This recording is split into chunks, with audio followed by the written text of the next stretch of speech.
Hey everybody, how's it going? It is Sunday morning, just cleaning parts for the 064. I'm starting to move into the new toolbox. I'm liking it. So far so good.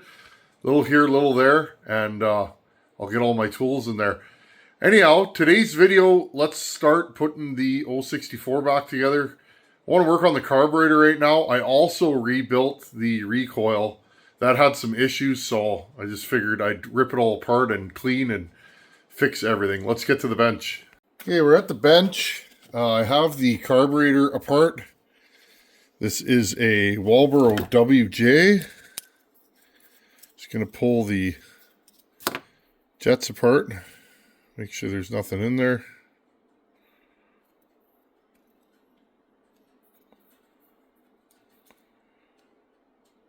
Tips look good. Okay, and I'm just showing you guys that. I usually do that off camera because people always ask, why don't you pull the jets out? Now, I had this saw running already. It ran okay. It wasn't running perfect. I'm just going to seat both of these. Okay, and we'll adjust them when we put it back on the saw. Now, one thing I always do when I rebuild a saw, I always put a carb kit in it. There's no reason not to. Even if the carb kit looks okay, you're in there, you might as well just redo it, is what I say. So I'm going to start by, I'm going to reuse some of the parts from this carb, including the metering lever, okay? And the spring, we'll put that back in here. Okay. Now this is how I always do it. It's a lot easier when the camera's not running. Okay, I'll just put you guys down a little bit farther here. Okay. I hook it on to the needle. Okay, and I leave the screw partially undone, and then I just cinch it down. This can be a little tricky the first couple times you do it, but after some practice, you'll get it done. Friends, look at this. Oh, first of all, I have frostbite on my hands. There's red spots. Last night I was planning to do this, and I decided to haul water. We haul water here, which is something we do because there is I don't have access to town water. Okay, this is the stock diaphragm. You could hear it, it's a little crackly. That's usually signs that it's ready to be changed. But anyways, friends, it was minus 14. We went to the city, did some running around, my wife, my child, and I.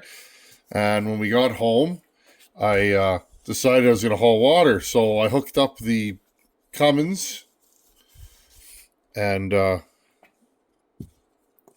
proceeded to haul water. Well, the temperature dropped quite rapidly, and I ended up freezing my water hose.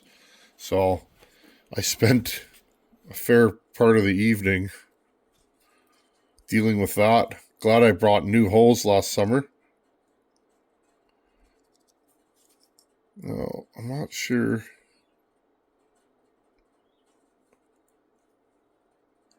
Just checking. This thing seems like it's slightly high, but I think I'm going to leave it like that. Should be okay. But yeah, so anyhow, friends, I have a little frostbite on my hands. And this was from a week and a half ago. Also had frostbite on my hands. Now you might ask yourself, why are you not wearing gloves? Well, often there's things that I have to do that I can't wear gloves, finicky things outside in winter. And so anyways, I used my torch to warm my hands up, and I got a little close on one of the passes, and I cooked my hand. It didn't hurt at all until the next day. But anyhow, that's we've all done it, I think. Maybe it's just me. Okay, so we'll put this side together. Gasket, diaphragm, cover on this side, always. I don't think I've ever met a saw or a carb that wasn't like that. Okay, don't put these too tight, just snug. You don't want to be breaking any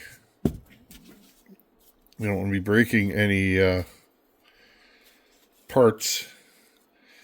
Okay, now there's 3 different diaphragms. I'm going to use this one. Figure out which way it goes. I have no idea right now. I think it goes this way.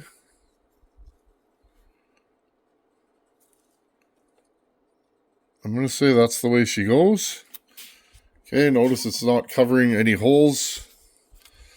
Okay, and then the gasket. Gasket goes right here, like so. And then the cover.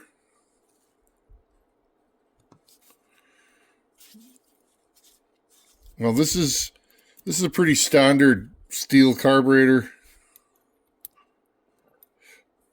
Looks like somebody's been in here before. The Welsh plugs have been removed. I typically don't do that unless I think I have an issue. I don't monkey around in there unless I absolutely feel like I have to. Okay, here's the carburetor. All done. Now, I'm going to put the top end on. And I'm not going to do a nut and bolt on this, but I'd like to get it done or mostly done today. I'll finish this off camera. And the other thing I did off camera is I put a new rope in the recoil. The rope that was in here was hard as a rock. Okay, and I spent some time today polishing. This saw was dirty. It's been used a lot. It ran for a long time and it's been used. So there's a lot of places on these that you can't get at unless you disassemble the saw. And who's doing that to clean a perfectly good running saw? Okay, and also this gasket, this saw actually has a gasket on the carburetor, and I'm going to use this one. It's a Tillotson gasket and it seems to fit just fine. So there you guys go. Okay, let's move on to the top end. First thing I always do is a couple drops. This is not hops number 9. This is 2-stroke oil. Okay, and I just put a couple drops of oil in the bearings. Okay, that way it doesn't start up dry. Okay, wrist pin bearing. This is a brand new wrist pin bearing. Okay, from Wolf Creek. Thank you again, Ryan. Always appreciate you, buddy. Okay, and we'll slide that in there. Just going to grab a new fresh rag. Okay, now I already scrubbed this down, but I'm going to clean it again. I've been waiting for warm weather to assemble this saw because, and I've had this problem before, if it's too cold in here, I find the glue and everything doesn't dry, and you can end up with a leak. I've had it happen once, and not a good deal in my opinion. Okay, and I'm just going to clean the base of the cylinder. Okay, I have the cylinder clean. Next thing is the rings. Put the rings on the piston. I'm going to use the highway rings in this case, just for no other reason than it's a highway piston. Okay, this piston has been cleaned, polished. I cleaned it this morning with soapy water. Okay, let's put these rings on. I'm going to run 2 rings on this saw.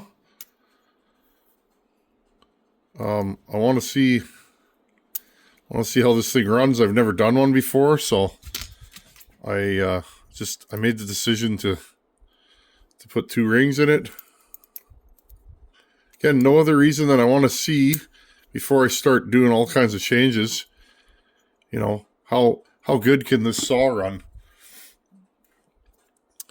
Okay, so now that I have this like this, there's a couple things I can do. I can put the piston, okay, arrow facing exhaust port. I can put the piston in before I do that, okay, before I put any glue on there or anything. Okay, I'm going to put a little bit of oil in the cylinder, just with my finger. I'll just make it happy when it first moves up and down, okay. Right there. Now I'm going to put one circlip in the piston. These are the highway circlips. Okay. And I'm going to do it from this side because this side's easier to get in there, okay? So I'm just going to... And I dropped one, of course. Give me a second here, friends. Okay, let's try this again. And yes, I found that circlip on the floor. Didn't even go too far. Okay. And I always give them a turn just to make sure they're seated. I usually do one full turn, opening at the bottom. That's how I do them. Okay, wrist pin.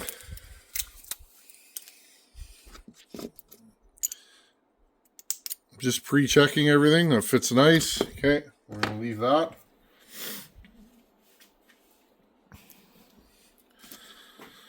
Okay, well, I'm going to put the piston in right now. Okay, we've already pre-oiled the bearing, but we're going to put one more squirt in there. A little bit of oil on the wrist pin. Okay. Remember, arrow facing forward. Slide that over there.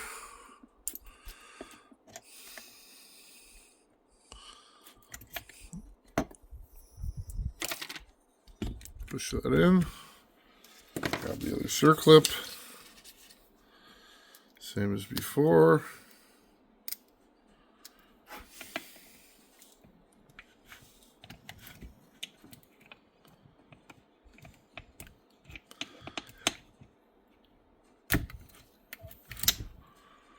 Okay, turn it.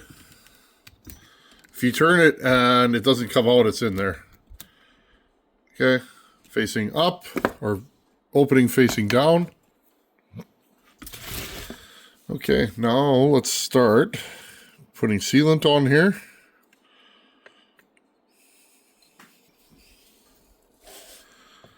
Maybe I should look and see if I can dig out a ring compressor because I might need one on this saw. Okay, I've cleaned my fingertip. I am going to use a ring compressor for one reason and one reason only. I have two rings. If I have one ring, I use my finger pretty much every time. Never have any problem. These cylinders are a little bit harder to get together because there's no cylinder that protrudes into the case. How much of this stuff to use? I get asked that a lot. I go thin, like, because it is going to push out and squirt into the cases. You don't really want that. Okay, and then we just flip this over this way to the front. Again, just thin.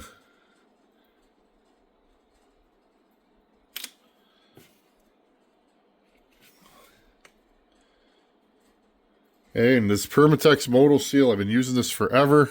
It does not leak. At least in my experience, it does not leak. Usually, if you're taking a saw apart with this stuff, you have to hammer.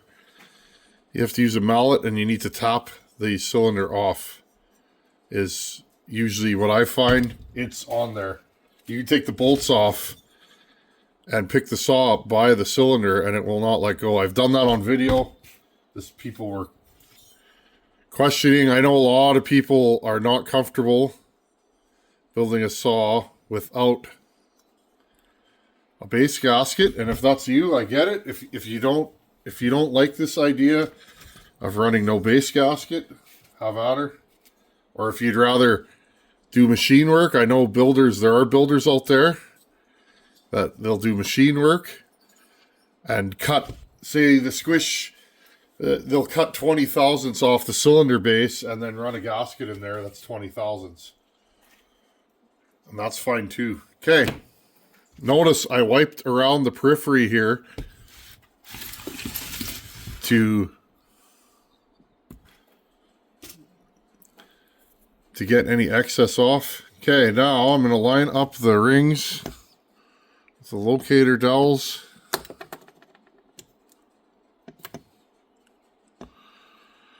And get my ring compressor on. Just going to pause it and do that off camera. Okay, now I'm going to take my cylinder.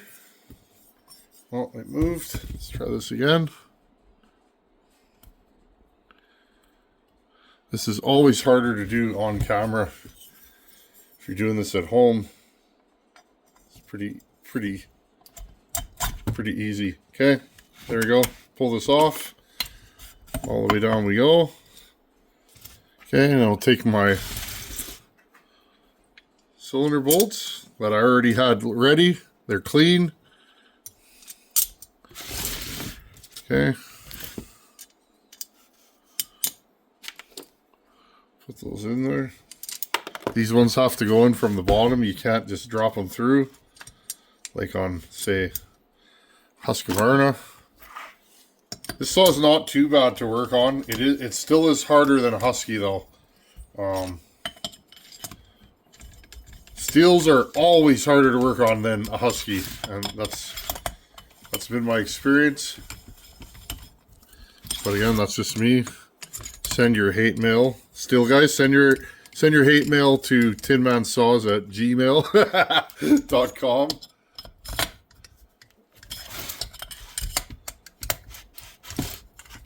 Okay, reach this down.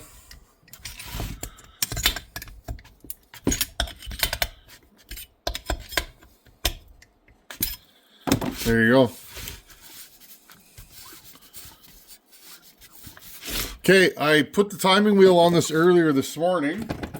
My timing numbers ended up pretty much exactly where I wanted them. Okay, my timing numbers on this saw ended up exactly how I wanted them. My exhaust is about 101 after top dead center. C, not D. Okay, my transfers are about 124 after top dead center. 23 degrees of blowdown. That's nice. Intake ended up being 152 degrees total. Okay. Or if you measure it this way, it opens at 76 and it closes at 76. So 76 plus 76 is 152 degrees. That's exactly what I wanted. I didn't measure anything. I just cut and put it together and timed it. I've been doing this long enough now that I can get away with that. When I was a younger porter, that was tough for me. Okay, I put the crank seals in off camera. You know, typical Stihl thoroughfare, nothing too exotic. Okay, I'm going to pause you guys here and I'm going to start putting some of this saw back together and see how far we get. Okay, friends, it's a couple hours later. Here she is, old 64 AV. Old school muscle saw. I hurt my shoulder yesterday, friends, so this is, maybe I should have went single ring. There is oil in the cylinder, so that won't be final compression, but that's probably not far from what the compression will be like on this saw. And again, I put the pipe that came with it back on, That's a nice pipe. Kind of neat. We'll see how well she works. I need to find some dogs for this saw. I don't believe this saw came with dogs. But again, we're not getting rid of this thing yet. I got to run her a bunch. I will be giving this away at some point, so stay tuned. I can't say when I will do that, but basically, friends, once I'm happy with the saw and I'm not giving somebody a headache, then I'll send her packing. Couple of things. I had some issues fitting this clutch. Remember, I put a new end on it. So I took a grinder and I ground the clutch drum down just a hair. And anyways, I got it to fit all back together. So I have not fired this thing yet. I almost wonder if I should give her a little spritz in the carburetor. Nah, that's no fun. That's cheating. Let's see. Not happy with the spark plug boot. There's a few little odds and ends that I'm going to end up digging back into on this saw, but off. Kind of difficult to put this together just because I'm used to normal Stihl saws. But nice saw. Thank you, Ricky, for sending this to me. Ricky's a fellow Manitoban, and I'm honored to be able to work on this thing. I've never seen one of these. I'd love to have one in my collection, but like I said, you guys give to me, and I'd love to just keep giving. So this will be sent down the road. Okay, I'm going to get set up here, find some hearing protection, and let's pull this thing over and see if it wants to run. Okay, let's give her a whirl.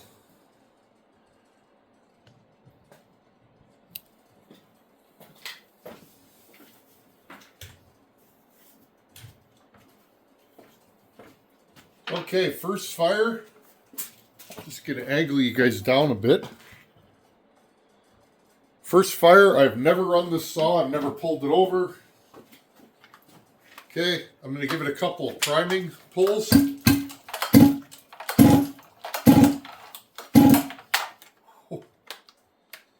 Okay, full choke. I got my tuning screwdriver right here. Okay.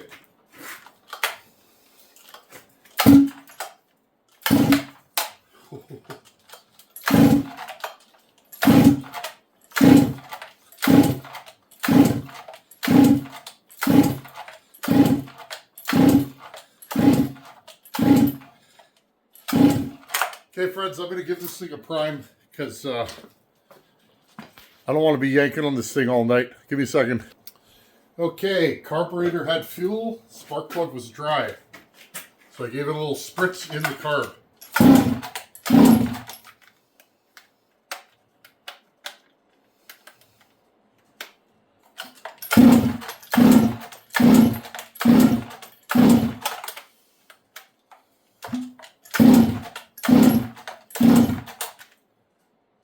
Very strange, friends. This thing had good spark on the bench. I'll check this again. I don't like the spark plug boot that's on this thing, and I think that's probably the problem. Okay, guys, here she is. I'll tell you what happened, but I know you guys are dying to hear this thing run.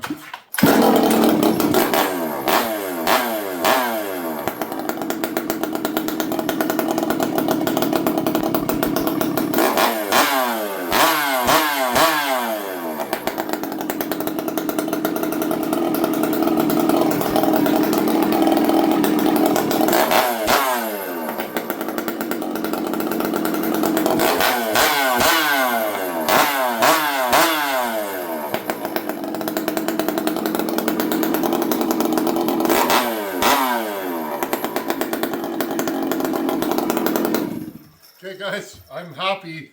It's 45 minutes after when you first saw this. Restart.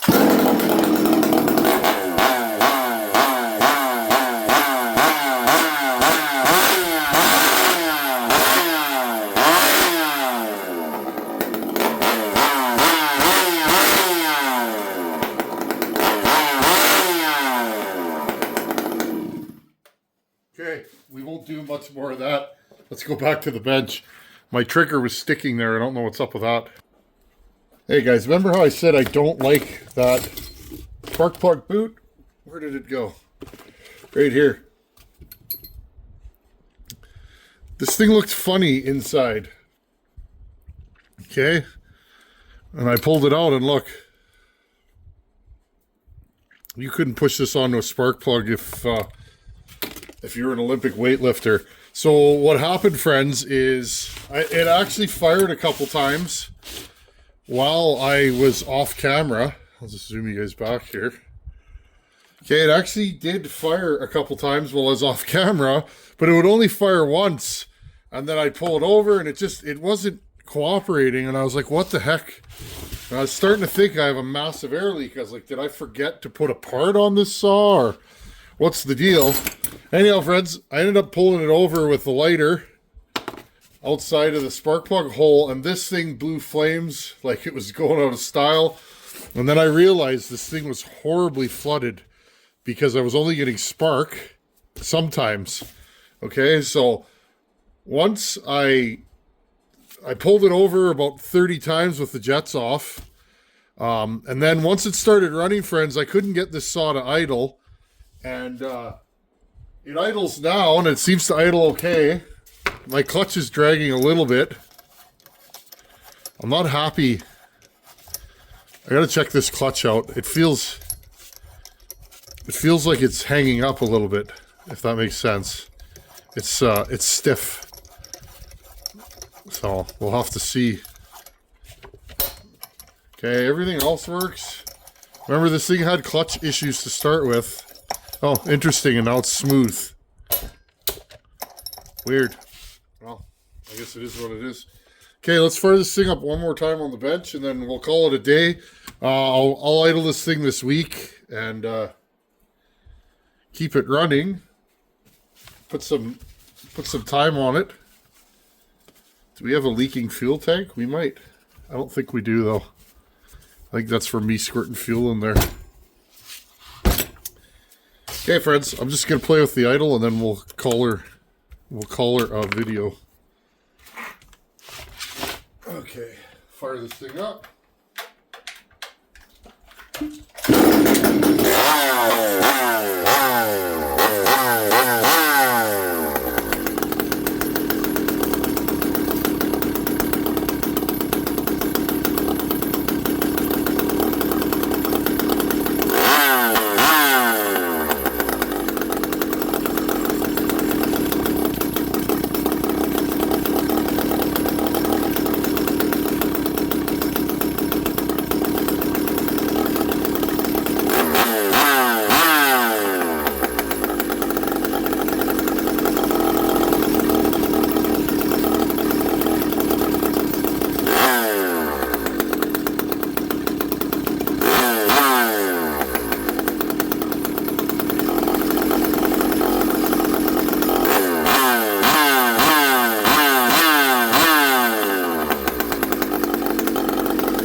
Okay, so as you guys can see, there's something going on with the clutch.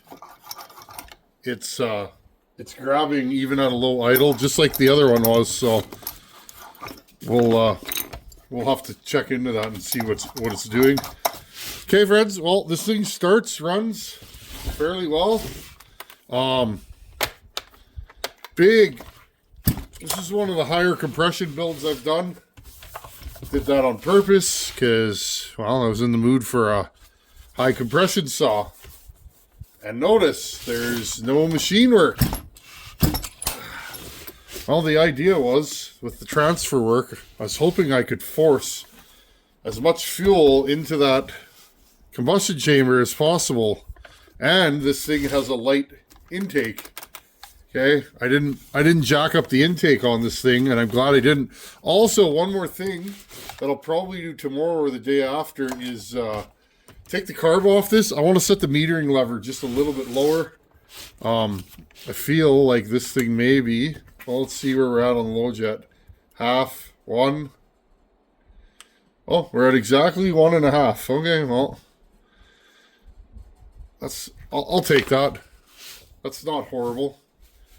Especially the saw's brand new.